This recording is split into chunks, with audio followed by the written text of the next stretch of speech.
Allez, j'arrive sur scène. J'invite les autres speakers à me rejoindre également. Parfait, super. Alors, écoutez, bonjour tout le monde. J'espère que vous allez bien. Déjà, je suis ravi avec Avency de vous accueillir ce webinaire pour vous parler de l'importance des avis consommateurs dans le secteur de la beauté. Donc, je me présente, je suis Patrice, je suis responsable marketing chez Partout et je suis vraiment heureux d'accueillir trois formidables speakers aujourd'hui. Donc, on a Pia qui est Customer Success chez Partout. Bonjour On à a tous. Joël qui est revenu. Oui, effectivement, je t'ai un peu coupé la parole, Pia, je suis désolé, je suis un peu.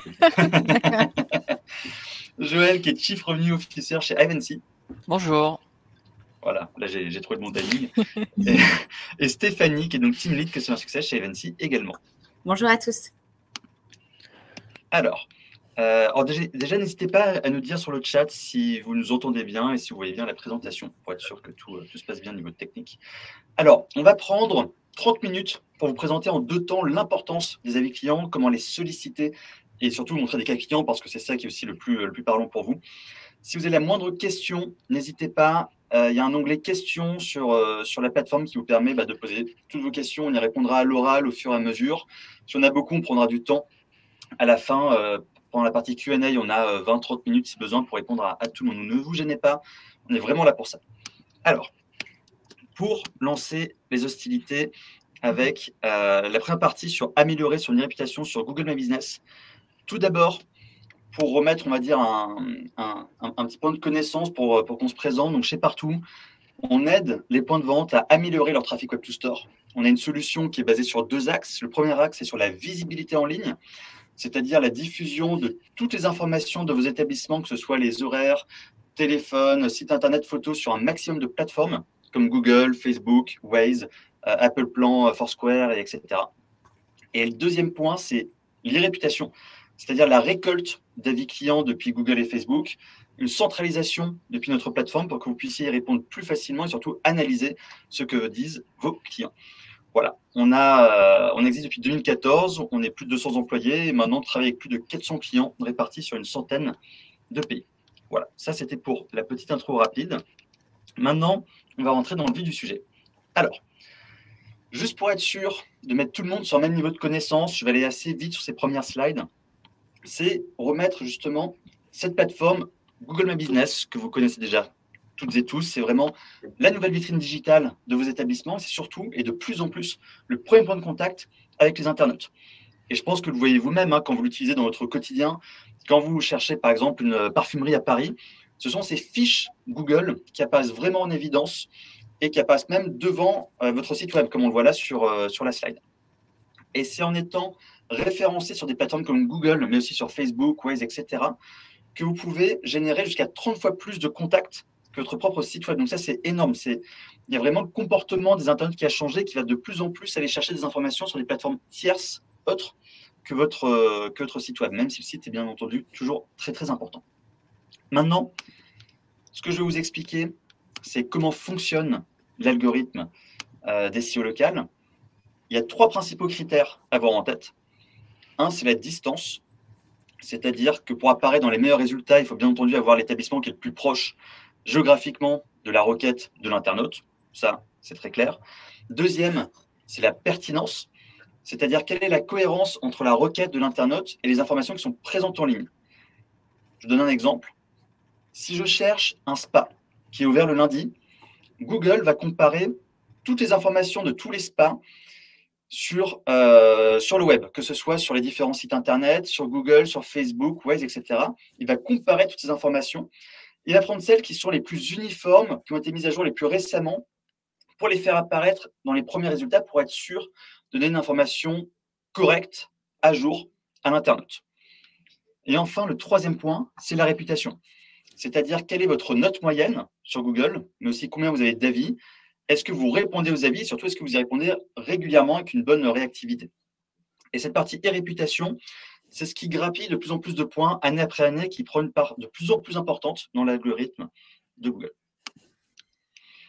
Et pour rebondir d'ailleurs sur cette partie réputation, on lance des études chez Partout et en fait, tous les ans, qu'est-ce qu'on remarque? C'est qu'il y a vraiment une croissance folle du nombre d'avis qui sont déposés sur Google. Rien qu'en faisant une analyse sur nos clients, on a vu qu'il y a eu 2 fois plus d'avis postés entre 2018 et 2020. Donc, c'est énorme et ça va surtout avoir un impact très fort sur votre SEO. Comme on l'a dit tout à l'heure, hein, plus vous avez d'avis, meilleure votre note et plus vous remontez dans le classement. Et surtout sur votre image de marque, parce que forcément, quand les gens font des recherches et qu'ils voient votre marque avec une bonne note et des bons avis, ça vient travailler votre notoriété. Alors, si vous posez peut-être la question de savoir, OK, mais pourquoi il y a ce boom des avis? En fait, il y a 3 principales raisons. La raison 1, c'est que les générations sont de plus en plus digitales et qu'elles ont de plus en plus l'habitude de partager leur expérience et laisser des avis. Ça, c'est le point 1. Deuxième, c'est que pour les générations moins digitales, Google aussi envoie des notifications, des emails pour que vous partagiez votre expérience après être allé dans un établissement. Et enfin, le troisième point, c'est qu'il y a aussi un système de gamification qui a été mis en place par Google. Je pense que vous le voyez hein, dans les avis. Parfois, il y a la mention de local guide, niveau 1, niveau 3, niveau 5. En gros, plus on laisse d'avis, plus on interagit, plus on met de photos, et plus on gagne de points, et plus on gagne de points, et plus on gagne de pouvoir.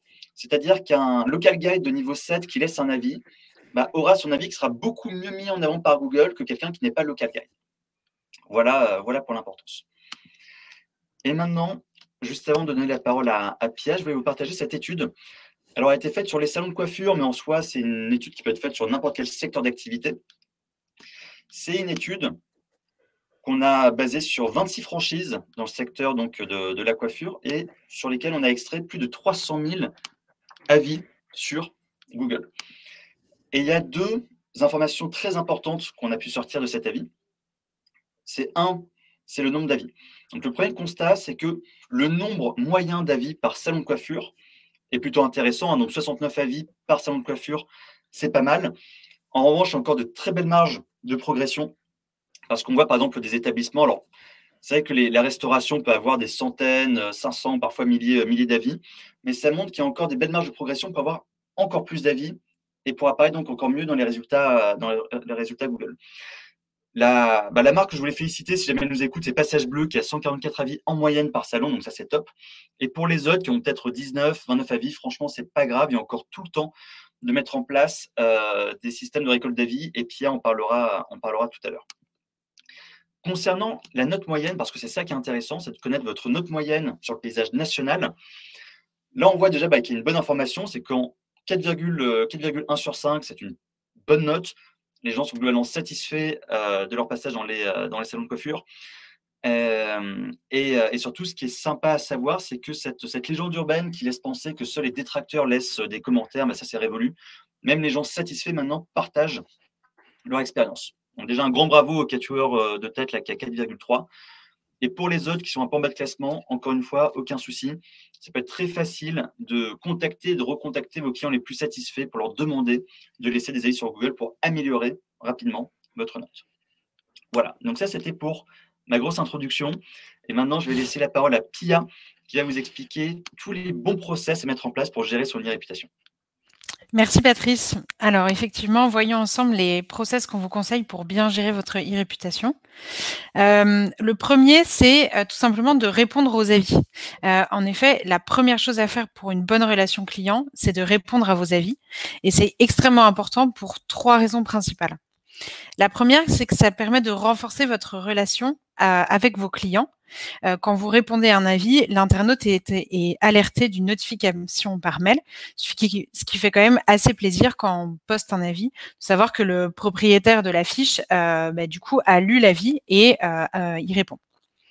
La deuxième raison, c'est l'image de marque. En effet, quand vous répondez à un avis, vous ne faites pas que de répondre à une personne, mais à l'ensemble des personnes qui vont regarder votre fiche et qui vont lire les avis. Et donc, vous envoyez également un message aux centaines ou aux milliers d'autres internautes qui liront votre réponse. Et la troisième raison, c'est sur le référencement. En effet, répondre aux avis envoie des signaux positifs aux algorithmes de Google en disant que vous animez votre fiche et que vous y prenez soin. Et cela montre que vous êtes actif. Et du coup, plus une fiche vit, plus elle sera mise en valeur par Google. Le deuxième processus, c'est choisir son mode d'organisation.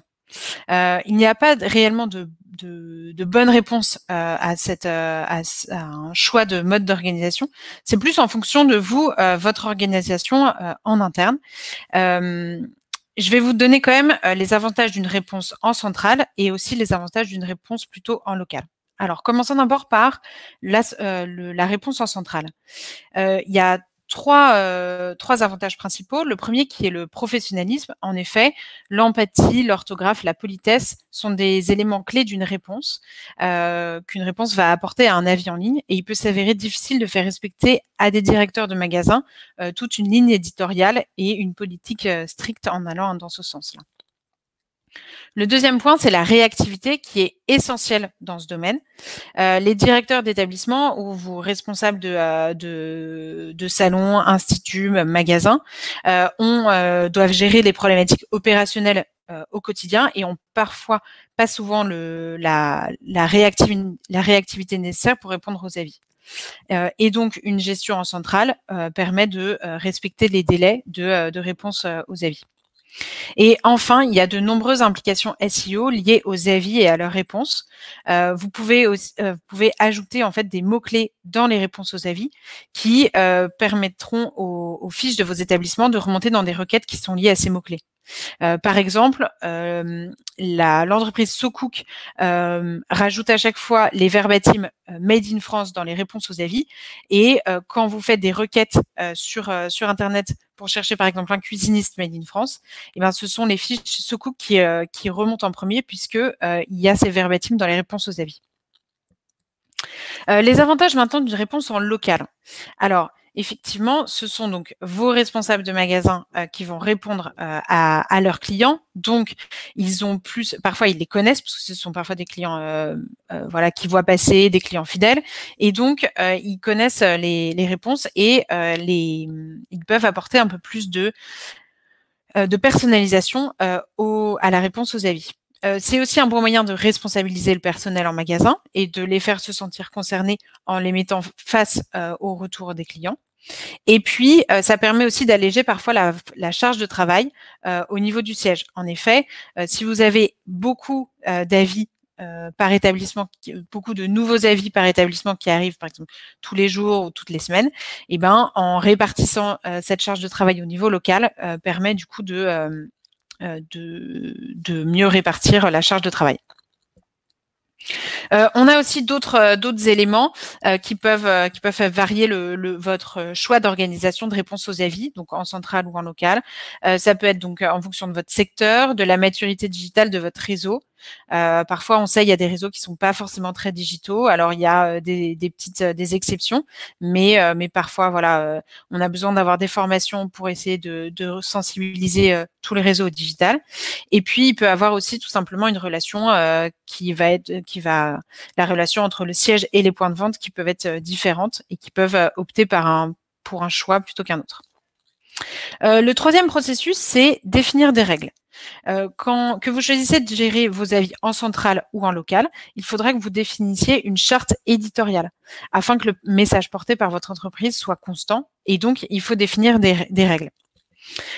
Vous pouvez définir des règles en fonction des délais de réponse. Donc, on va répondre sous 24 heures, 48 heures, une semaine.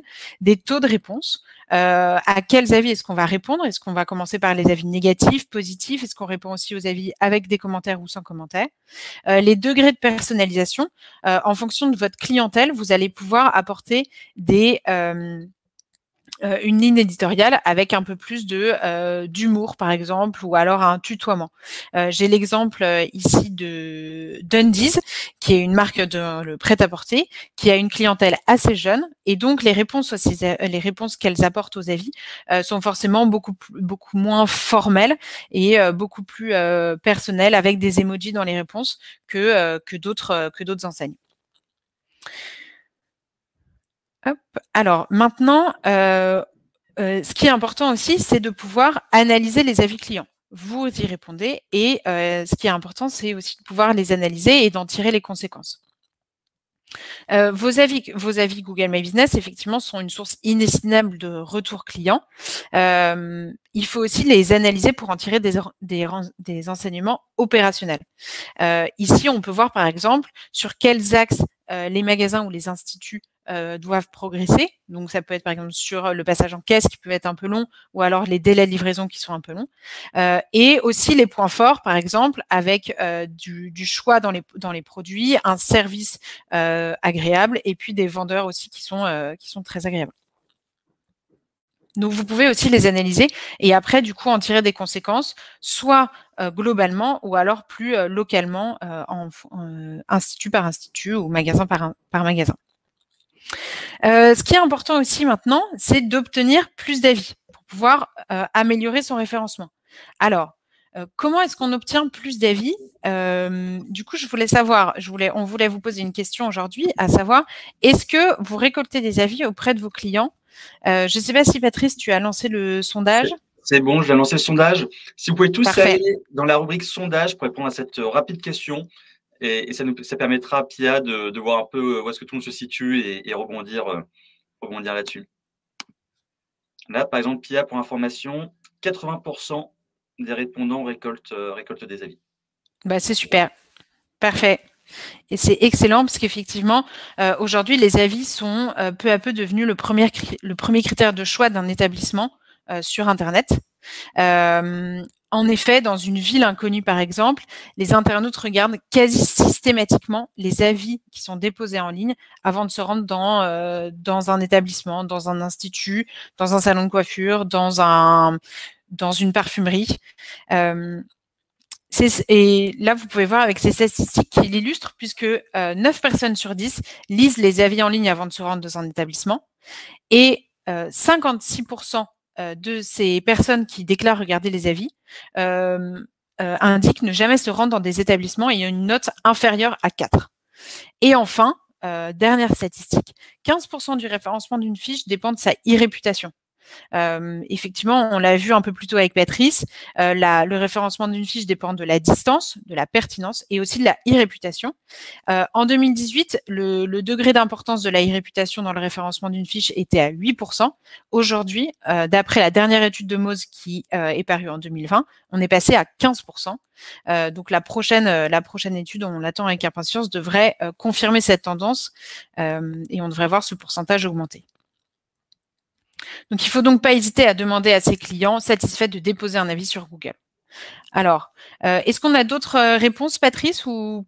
On a eu plusieurs réponses, mais ça c'est équilibré. 75% des répondants qui récoltent des avis, donc c'est super. Entre-temps, on a une question qui, je pense, oui. s'adresser à tous les speakers. Tu me diras, Pièce, toi, tu as des éléments.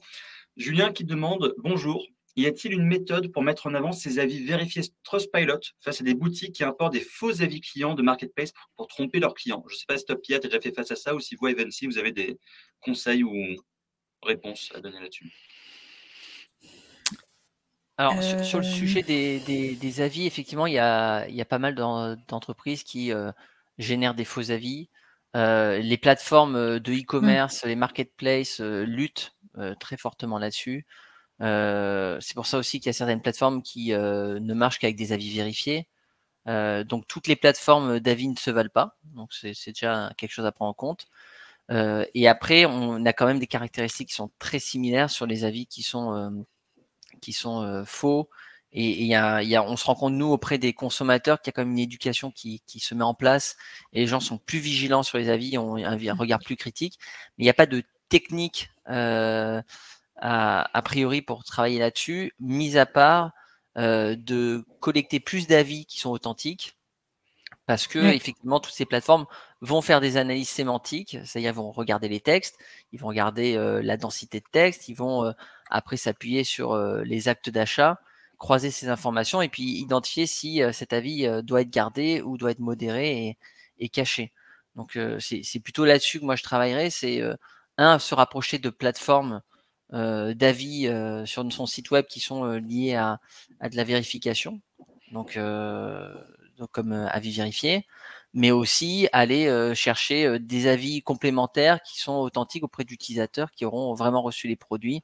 Et ça, c'est une prestation qu'on peut trouver auprès de différentes plateformes.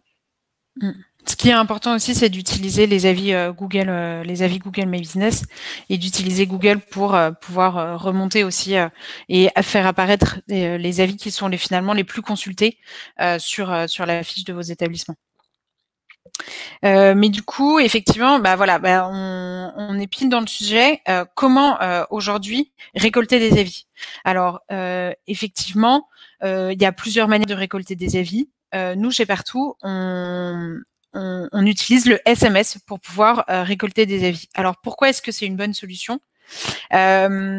Puisque en fait, vous allez pouvoir déjà, il y a un taux d'ouverture qui est beaucoup plus important par SMS que par email, puisqu'on est à 94% de taux d'ouverture contre 14% par email. Donc forcément, le retour sur investissement est plus important aussi. L'invitation à déposer un avis par SMS, donc déjà, elle peut se faire à l'oral. Quand vous avez un client qui est en face de vous, vous pouvez totalement lui demander si il peut déposer un avis, s'il est content de sa prestation, si c'est un client fidèle, vous les connaissez, surtout si c'est en local. On connaît ses clients fidèles et donc on peut facilement demander des avis et récupérer des avis positifs du coup. Effectivement, envoyer des invitations par email, vous pouvez le faire, mais du coup, ce que je vous disais, c'était que le taux d'ouverture était très faible, 14%. Et surtout, le client, vous allez envoyer un email, par exemple, le lundi à 9h, et le client risque d'avoir oublié son expérience qu'il a passée en boutique. Et donc forcément, ça risque d'être moins intéressant. Et cela peut être aussi contraire aux règles de Google. Et ça peut être considéré comme du review gating si vous avez énormément d'avis qui arrivent d'un seul coup sur vos fiches. Du coup, nous, ce qu'on préconise, c'est l'envoi de SMS dès que votre client sort du magasin. Et on a des taux de succès à 40%, par exemple, chez un de nos coiffeurs indépendants situés à Limoges, qu'on connaît bien et qui utilise très très bien ce mode de fonctionnement et qui a récolté énormément d'avis sur les dernières années. Évoquons maintenant le cas d'un client. Alors, je vais effectivement parler de Beauty Success aujourd'hui. Beauty Success est client de chez Partout depuis de nombreuses années. On le sait, augmenter le nombre d'avis par fiche permet de mieux ressortir dans les résultats de recherche des internautes. Et effectivement, quand vous travaillez votre e-réputation, c'est pas simplement des avis et une note qui va évoluer et que vous allez faire évoluer avec les avis que vous allez rajouter, mais aussi tout le référencement naturel de la fiche de votre établissement. On le voit pour Beauty Success, l'optimisation des fiches, la réponse aux avis, donc l'animation des fiches au quotidien, les Google Posts qu'on va faire, font que finalement les internautes vont interagir beaucoup plus avec les fiches des parfumeries et en passant un appel, par exemple, en faisant une demande d'itinéraire ou en allant directement vers le site e-commerce. Merci à tous. Je laisse maintenant la main à Joël et Stéphanie qui vont parler de Eventy et de leur campagne. Merci beaucoup. Bonjour à tous. On est ravis de se joindre à Partout pour ce webinaire. Donc, comme le disait Patrice, je suis Joël, je suis le Chief Revenue Officer d'Eventy et je suis accompagné de Stéphanie qui est notre experte influence et puis responsable de l'accompagnement client chez nous. Alors, Eventy, pour ceux qui ne nous connaîtraient pas, c'est une plateforme qui vous permet d'identifier des influenceurs et des ambassadeurs pertinents, de gérer leur collaboration et puis de générer des avis de consommateurs de qualité. Donc, on a deux métiers, le marketing d'influence classique et la collecte d'avis consommateurs. Donc, on existe depuis 4 ans, on a fait 17 000 campagnes auprès de plus de 1000 marques avec une communauté d'influenceurs qui est très large, qui fait 150 000 micro-influenceurs et 250 000 nano-influenceurs. On travaille principalement avec le secteur de la cosmétique quand même, donc tout ce qui est beauté et cosmétique, c'est notre secteur de prédilection, mais on travaille avec plein de marques dans ce secteur comme L'Oréal, Sephora, etc. Donc on est très déployé en Europe. Et l'une des spécificités de notre plateforme est qu'on a notre propre communauté. C'est des gens qui sont inscrits sur notre plateforme, qui sont donc de 3 typologies. Les micro-influenceurs, donc qui ont plus de 100 000, qui vont jusqu'à 100 000 followers. Les nanos, qui ont vers 5 000 followers. Et puis après, on a des consommateurs comme vous et moi, ce qui me donne l'occasion de tester des produits aussi et de laisser des avis. Et tout ça dans une seule plateforme qui permet de combiner les différents leviers qu'on peut avoir en marketing d'influence. Alors, comme l'a évoqué Pia, les avis, ça joue un rôle essentiel dans le Web to Store, mais globalement dans la conversion et la participation à l'acte d'achat. Et là où Partout va vous permettre de solliciter des avis auprès de vos clients avec ces fameux SMS, par exemple, une plateforme comme Ivancy, ça va vous permettre de compléter cette offre en allant chercher des avis supplémentaires auprès d'un public plus large. Alors, on vous l'a dit, hein, les avis, ça marche bien. Il y a des chiffres pour appuyer cela. Alors, ce qui est assez intéressant sur ce marché, c'est qu'il n'y a pas tellement de chiffres, en tout cas pas des chiffres très récents, pour une raison toute bête. C'est qu'aujourd'hui, l'efficacité des avis consommateurs n'est plus à démontrer. Quand on en parle avec des grands cabinets d'analystes comme Forrester ou Gartner, qui sont spécialisés dans la partie logicielle informatique et qui accompagnent des grands groupes, l'efficacité des avis et leur impact n'est plus du tout à prouver et les taux de conversion sont systématiquement améliorés. Donc nous, on a aussi voulu nous faire notre propre vérité. Donc on a sollicité notre base d'utilisateurs et on a eu on a eu quasiment 4000 avis de consommateurs qui nous ont permis de dire que 82% des consommateurs lisent entre 1 et 10 avis en ligne avant d'être convaincus sur l'acte d'achat. Donc en fait, les avis, ça vous permet de créer de la confiance, ça vous permet de générer de la conversion et accélérer cet acte d'achat. Alors, excuse-moi Joël, vous avez un sondage que vous voulez peut-être lancer, me semble-t-il. Alors oui, on doit voir ça. Donc il y a un sondage qu'on va publier maintenant, hop, que vous allez voir apparaître dans la rubrique sondage, c'est hop, voilà, il vient de tomber, c'est est-ce que vous avez posté un avis en ligne ces 2 dernières semaines? Et vous allez pouvoir.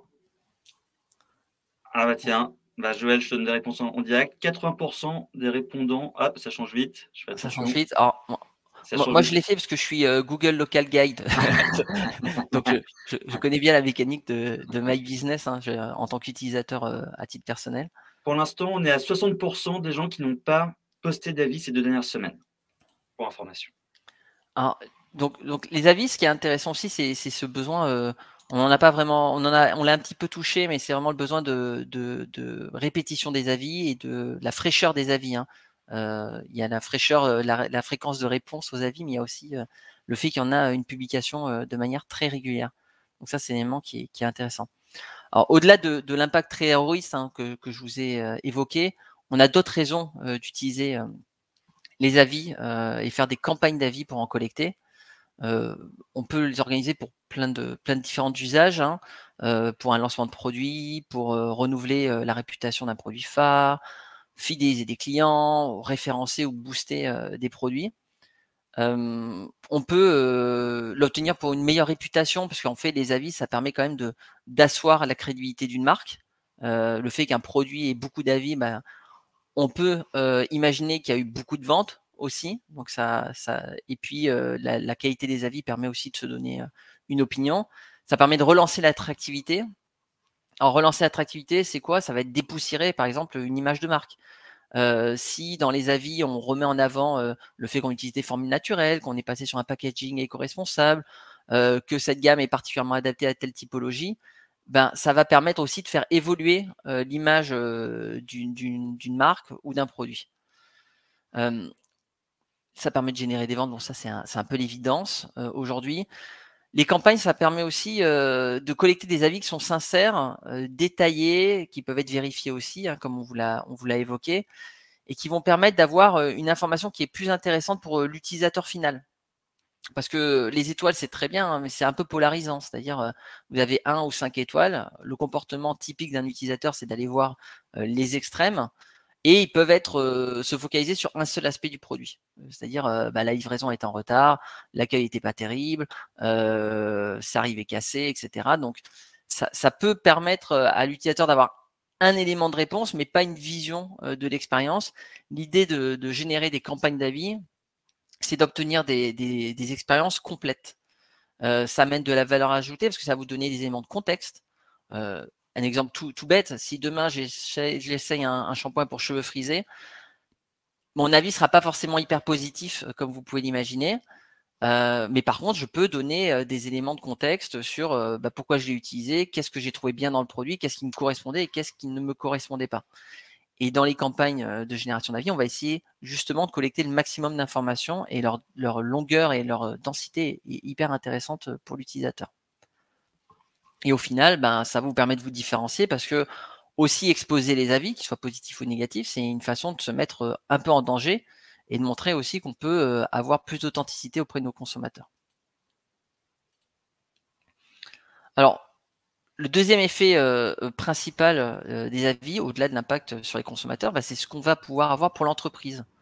Alors, très simplement, quand on collecte des avis, il y a de l'information dans les avis. Donc, Pia, vous montrer des analyses de notation par rapport à différents aspects, mais ça vous permet de recueillir plein d'informations sur les clients, sur les produits, et aussi d'alimenter vos fiches produits. Si les clients parlent souvent de tel ou tel aspect du produit, peut-être qu'il est pertinent pour votre audience. Donc, allons le mettre en avant sur la fiche produit. Comme ça, ça permet de le remonter en termes d'information et ça va aussi aider sur le SEO. Le deuxième aspect, c'est ça va vous permettre de faire une campagne d'avis, ça va vous permettre de mettre en avant des produits qui ne sont pas encore lancés. On a plein de clients qui viennent chez nous, qui nous proposent des exclusivités, des avant-premières. C'est un petit peu comme avec les journalistes pour les films, on leur fait voir en séance privée le produit en avant-première pour collecter leur retour d'expérience. Alors ça peut avoir une utilité pour les équipes de développement produit et peut-être ajuster le tir sur le produit. Ça peut aider les équipes marketing à réfléchir au discours qu'il faut construire autour du produit, mais ça va aussi permettre d'avoir un nombre d'avis au moment du lancement. Parce que si vous voulez lancer un produit et le mettre en avant, si vous avez un store avec une boutique avec une dizaine de produits, et il y en a un qui a 0 avis parce qu'il vient d'être lancé, il y aura moins d'attractivité de ce produit et sûrement moins de trafic et donc moins de conversion. Et donc, votre lancement va peut-être passer à côté pour cette simple raison. Donc ça dépend aussi de l'ergonomie de votre site web, si vous mettez les avis plus ou moins en avant. Et il y a l'aspect réutilisation. Les avis, c'est plein de verbatim, c'est des phrases qui peuvent être très explicites, c'est des avis authentiques, donc vous pouvez les utiliser de différentes façons, dans vos outils d'aide à la vente, sur votre site web, dans vos publicités. Et le dernier aspect, c'est l'aspect que Pia avait évoqué et puis que nous aussi on trouve hyper intéressant, c'est le SEO. Alors c'est plus un investissement long terme, mais ça va permettre d'associer des termes avec votre marque qui n'étaient pas forcément présents sur votre site ou n'avaient pas la même densité, le même maillage qu'on peut retrouver sur l'ensemble de vos fiches produits, l'ensemble des avis qui sont collectés sur votre site web, mais aussi sur les sites de e-commerce avec lesquels vous travaillez, les marketplaces, et bien évidemment Google My Business. Alors, comment lancer une campagne d'avis? Alors là, je fais rentrer l'experte. Stéphanie, la main est à toi. Merci Joël. Du coup, concrètement, comment ça se passe sur une plateforme comme Ivancy? Tout simplement, il y a différentes étapes à respecter, entre guillemets, pour que votre campagne d'avis consommateur soit un véritable succès. Donc, dans un premier temps, il faut se fixer un objectif. Comme dans toute campagne dans le marketing, il faut avoir un objectif pour que finalement, on arrive à être success sur la fin.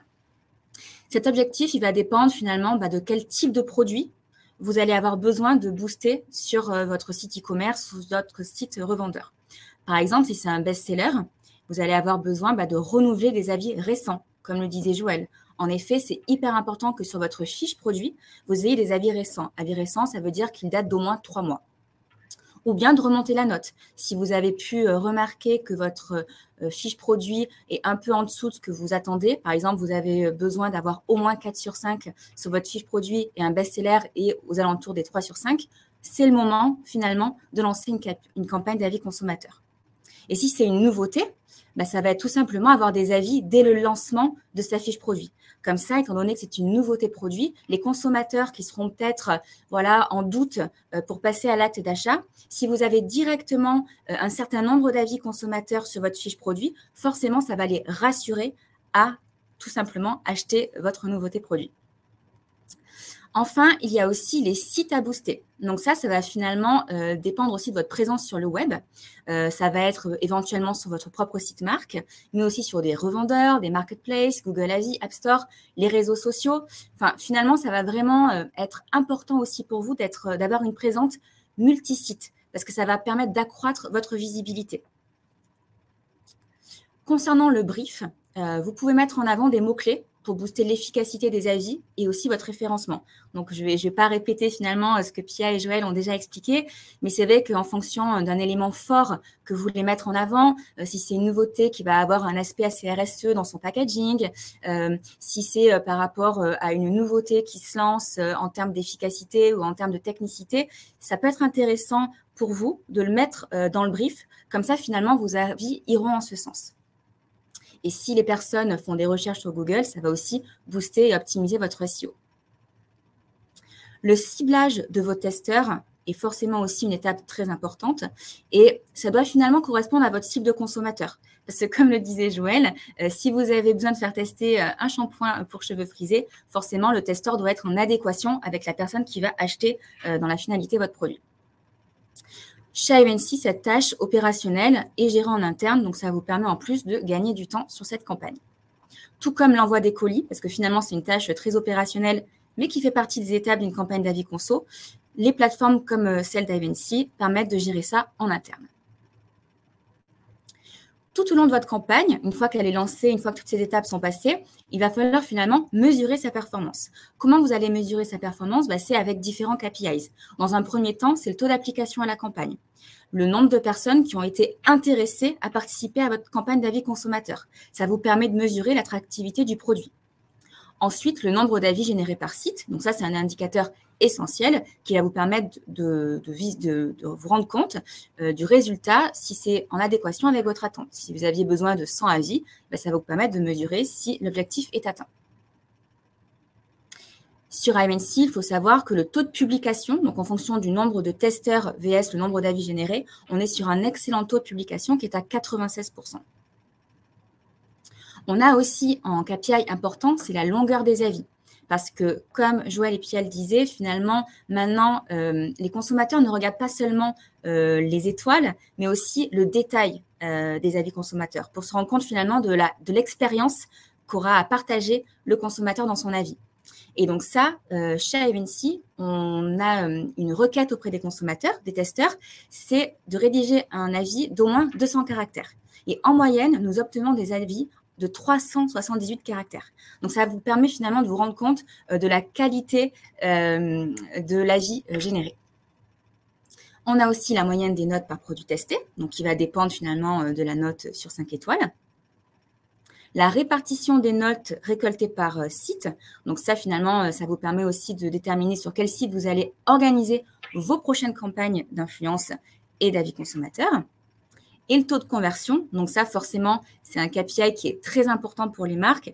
On le sait, plus une fiche produit, finalement, a d'avis consommateur, plus il va avoir un impact sur sa conversion parce que le consommateur va être rassuré, va vouloir acheter. Et donc ça, c'est vraiment des données en termes d'impact de vente qui sont importantes pour vous et très pertinentes à mesurer. Les deux dernières étapes sont finalement de diffuser vos avis consommateurs. Comme le disait Joël, finalement, dans ces avis conso, vous avez des verbatims qui sont hyper intéressantes à réutiliser, que ce soit dans différents supports de communication, comme vos newsletters, vos fiches produits, en mettant en avant finalement ces verbatims, mais aussi sur les réseaux sociaux. Et enfin, n'hésitez pas à fidéliser vos testeurs qui pourront devenir de vrais ambassadeurs de marque. Maintenant, je vais donc vous présenter 3 cas de la marque L'Occitane en Provence qui, du coup, travaille avec Ivancy pour booster ses fiches produits.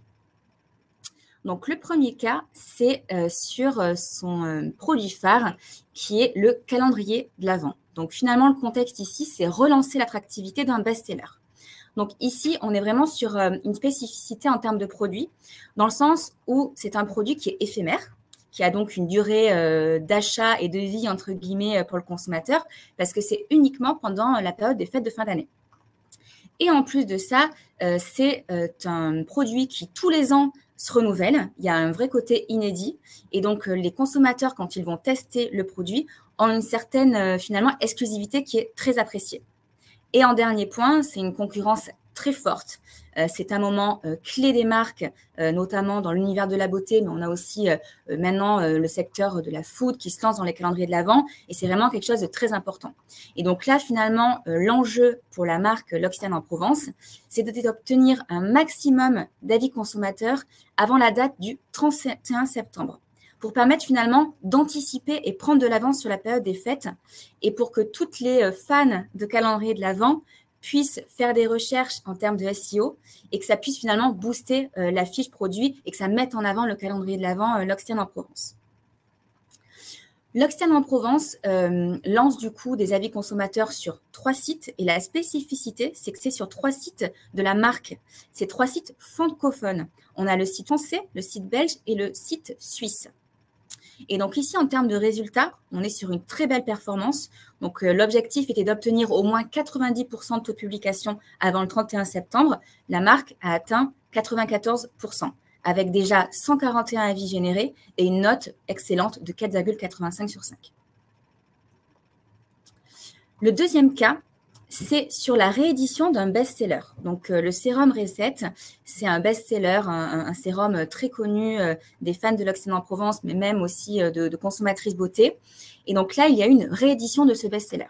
Donc, finalement, l'objectif ici, c'était d'avoir des avis récents sur cette nouvelle édition du sérum pour finalement rassurer les consommateurs sur cette nouveauté, sur cette réédition, et que les gens aient envie d'acheter et comprennent finalement quelles sont les dernières évolutions et qu'est-ce qui a fait que cette nouvelle édition est intéressante pour moi en tant qu'utilisatrice.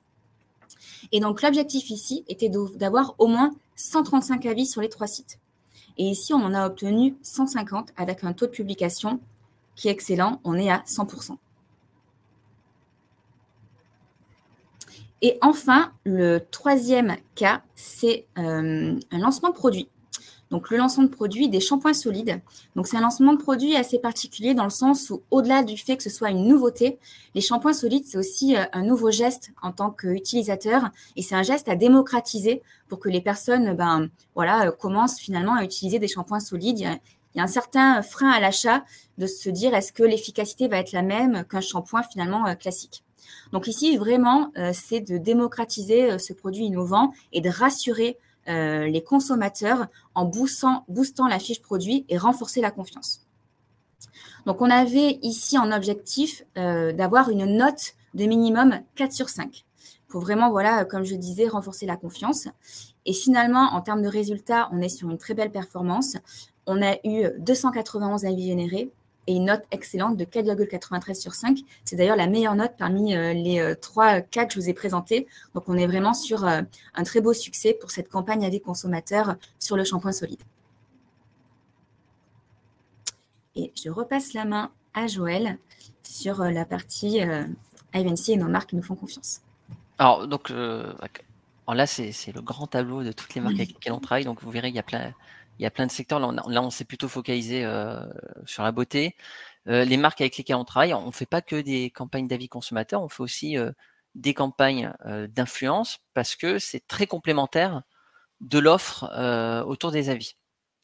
Parce que faire appel à des créateurs de contenu, qu'on appelle aussi influenceurs, mais nous, on aime bien le terme créateur de contenu parce qu'il y a vraiment de la valeur ajoutée dans le travail qui est effectueux.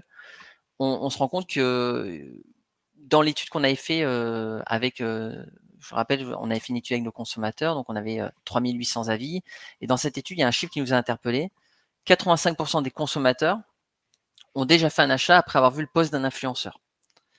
Et quand on va creuser un petit peu, on se rend compte que la grande majorité des consommateurs, 60%, suivent plus de 6 influenceurs sur les réseaux sociaux. On est quand même sur une façon de consommer qui a évolué très fortement et qui est soutenue par les avis, mais aussi soutenue par l'influence et ce qu'on peut voir sur les réseaux sociaux.